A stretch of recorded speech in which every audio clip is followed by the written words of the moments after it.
அருட்பெரும் ஜோதி அருட்பெரும் ஜோதி தனி பெரும் கருணை அருட்பெரும் ஜோதி.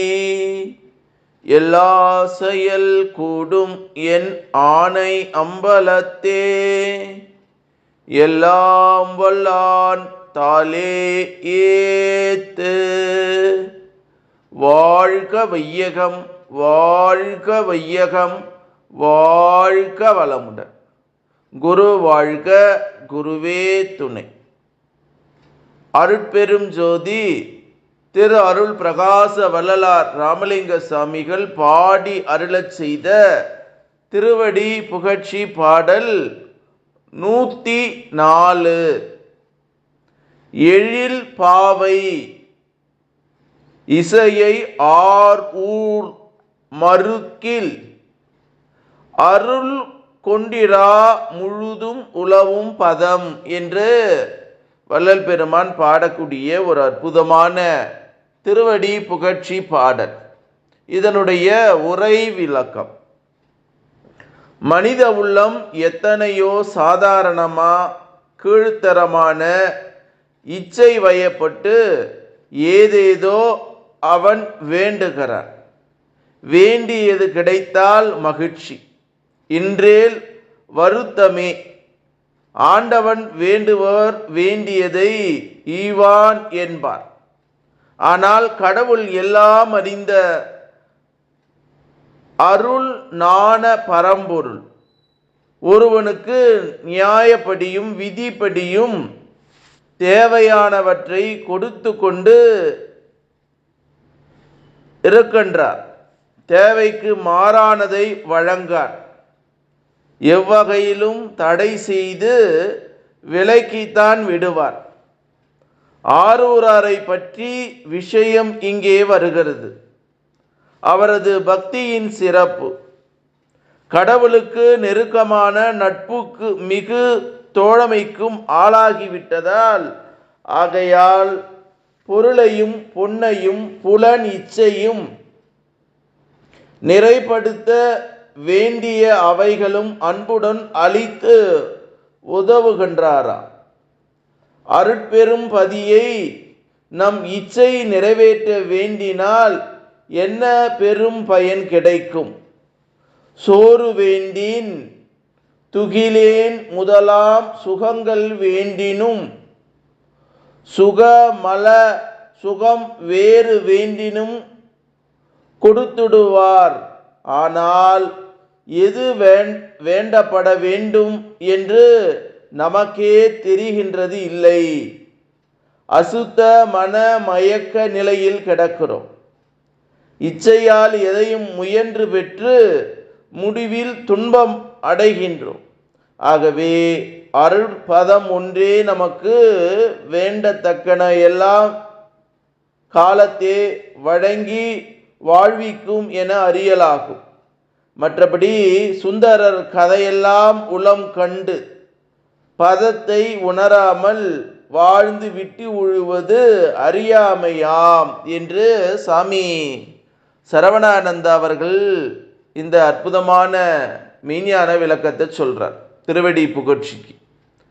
வள்ளல் பெருமான் சுந்தரருடைய கதை மாதிரி ஆயிடக்கூடாது. ஆகவே ஏக இறைவனை வேண்டணும். நம்ம என்ன பண்றோம்? புல இன்பத்தையும் புகழ் இன்பத்தையும் புகழ்ச்சிக்காகவும் ஏக இறைவனை வேண்டிக் கொள்கிறோம். ஏக இறைவா, நான் நினைப்பதெல்லாம் நடக்க வேண்டும். என்னுடைய ஆளுமைக்கு எல்லோரும் அடிமைப்பட்டு கிடக்க வேண்டும். நான் நினைப்பதெல்லாம் நடக்க வேண்டும். அடுத்தவர்களுக்கெல்லாம் எண்ணம், சிந்தனை, செயல் எதுவும் இருக்கக்கூடாது என்ற தீய எண்ணங்கள் தொகுப்பினுடைய பிம்பமாக இன்றைக்கு நம்மளுடைய சுற்றி இருக்கு. ஆகவே அகநிலையை நாம் உணரணும். அருட்பெரும் ஜோதி ஆண்டவருடைய அனுகிரகம் கிடைக்கணும். எப்பவும் தயவு வேண்டும், இன்முகம் வேண்டும், சுடு சொற்களை பேசாத மனநிலை வேண்டும். அடுத்தவர்களை பார்த்து பொறாமைப்படாத எண்ணம் வேண்டும். இப்படி எல்லாம் கிடைத்தால்தான் உண்மையான அகநாணம் கிடைக்கும். அதுதான் இந்த பாடல்ல எழில் பறவை இசை ஆரூரார் மறுக்கில் அருள் கொண்டிடாரா முழுதும் உலவும் பதம் அப்படின்னு வள்ளல் பெருமான் நமக்கு பாடக்கூடிய ஒரு செய்தியை கேட்கிறார். ஆகவே ஏக இறைவனை நாம் வணங்க வேண்டும், அவன் திருவடி நிழலிலே சரணமடைய வேண்டும், அவனாக மாற வேண்டும் என்கிற அருட்பேறு கொடுக்கக்கூடிய மாதங்களிலே முதன்மையான மாதம் மார்கழி மாதம்.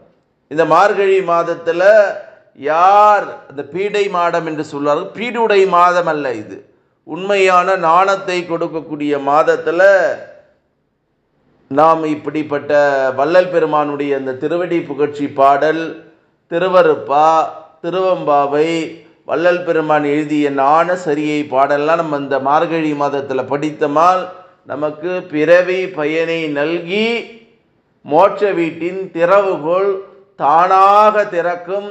தானாக திறந்தால் சொர்க்கவாசலுடைய வாசல் திறந்து அந்த பரமபதம் ஏகா இறைவனாக இருக்கக்கூடிய அருட்பெரும் ஜோதி ஆண்டவருடைய தரிசனம் கிடைக்கும். அருட்பெரும் ஜோதி ஆண்டவருடைய தரிசனம் கிடைத்தால் மரணமில்லா பெருவாழ்வை நாம் வாழ்வோம் என்பது உண்மை, சத்தியம் என்பதை சொல்லக்கூடிய ஒரு அற்புதமான பாடல் என்று சொல்லி, அப்பா நான் வேண்டுதல் கேட்டு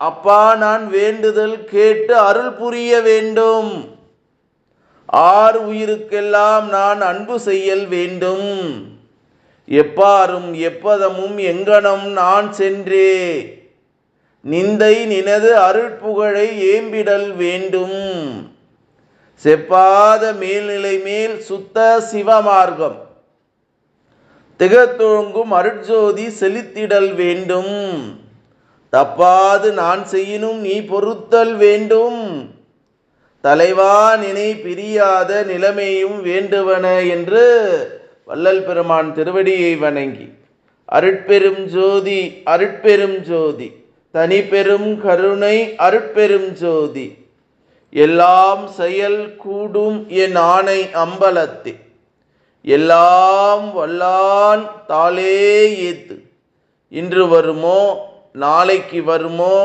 அல்லது மற்ற என்று வருமோ அறியேன் எம் கோவே துன்றுமலை வெம்மாயேற்று வெளிக்குள் வெளி கடந்து சும்மா இருக்கும் சுகமென்று பாடி அருளச் செய்த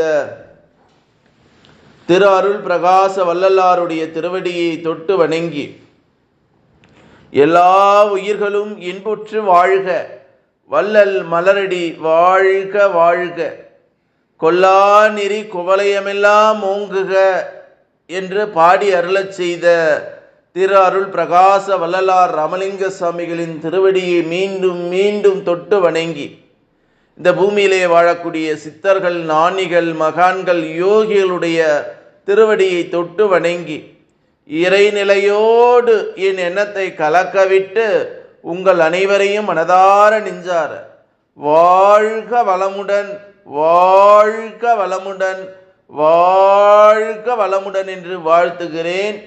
அருட்பெரும் ஜோதி அருட்பெரும் ஜோதி தனி பெரும் கருணை அருட்பெரும் ஜோதி என்ற மகா மந்திரத்தை வான்காந்தத்தில் கலக்கவிட்டு வாழ்த்துகிறேன். நன்றி, வணக்கம், வாழ்க வளமுடன்.